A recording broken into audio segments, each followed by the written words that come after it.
room. Yeah, come on down a couple steps here. Don't do a face plant on me and then sue me. Yeah, a little bit of junk that I've collected, put together over the years, as you can see. Junk. I started out being a Superman fan first of all, because I think when I was 5 years old, that was the first time I realized that I could draw, that I could be an artist someday. And also, when I was 5 years old, that's when the old George Reeves Superman TV show came on, black and white. Able to leap tall buildings at a single bound. Look, up in the sky, it's a bird. It's a plane. It's Superman. And I, like all the rest of the kids in the world, were just mesmerized by Superman. It's the greatest thing ever. And so I kept following Superman. And this was before, when I first saw him on TV, I wasn't old enough to really get into the Superman comic books at that time. Then a few years later, all of a sudden I see the Superman comic books and I realize somebody is doing what I've been doing. They're drawing pictures of Superman and they're getting printed in a book. And then I come along and get things like this. This is one of the old original Superman at one time was in the newspapers. This was a Sunday newspaper clipping of a serial about Superman. And this one is actually signed by Jerry Siegel and Joe Shuster. Wow. Those are the two young kids that went down in their basements in Cleveland, Ohio, another tie-in, and down in their basements in Cleveland, Ohio, and came up with the idea.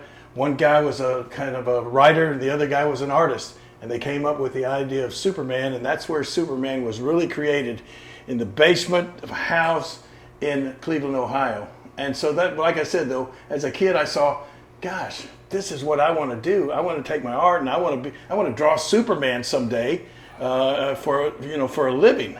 And so that's what I did all the way through high school. I majored in art. Finally, when I graduated, I won a full tuition commercial arts scholarship to the University of Memphis. Got to go to college. I know this doesn't sound great, but at the time, I got to go to college instead of having to go to Vietnam. I had a college deferment and that sort of thing. So, who knows? Could have saved my life. But anyway, that's when, about that time, when I just got out of, just was starting in college, my dad was a big wrestling fan, and we realized we'd come back from Ohio back down to Memphis, and we realized they had live wrestling matches every Monday night at the Ellis Auditorium in Memphis. So my dad and I started going to the matches, and that's when all of a sudden I realized, wow, these wrestlers, they're like real life superheroes. I realized these Superman, Batman, they were in comic books, but these wrestlers, they're like real life, right? So I started drawing some pictures of wrestlers. Drew some pictures of the wrestlers. I sent them into the TV station that aired the wrestling show. Fortunately, the announcer at the time, Lance Russell, Dave Brown, who later on became a dear friend of mine and called my matches. But anyway, he took my artwork and he showed it on TV. And I'm sitting at home, a kid watching my artwork being shown on television, on the top rated show in Memphis. And then he called me up afterwards and he said, hey, everybody loves your artwork. We'd like you to do some more for us. But one wrestler in particular, Jackie Fargo, he wants to meet you because he wants to hire you to do some artwork for him. Now, that would be like today if you're just a young kid and all of a sudden somebody calls up and says, hey, John Cena or The Rock wants to meet you. I mean, that's how big Jackie Fargo was in Memphis at that time. So one thing led to another. I met Jackie Fargo through my artwork, started doing some work for him, and we became friends. And next thing you know, I'm begging him to let me try to be a wrestler. And he said, no, kid, you're too good an artist. Finally, I'm telling him, just let me try it one time. I promise I'll go back to being an artist if you just let me get in the ring one time. And anyway, once again, long story longer, he let me have a match for Memphis Wrestling.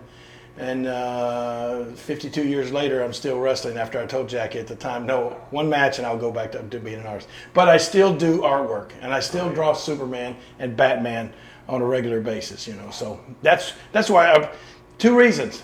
If you look, I wear a Superman ring instead of my WWE Hall of Fame ring. Two reasons. One, because I feel like Superman got me started And everything that has happened to me since then was a result of me being a fan of Superman as a little kid. The other reason, my WWE Hall of Fame ring was about a half size too small when they gave it to me. So I got it on display in the living room in there. But but that's why I'm proud to wear the Superman ring. Safe to say Superman was your first love. He really was. You're right about that.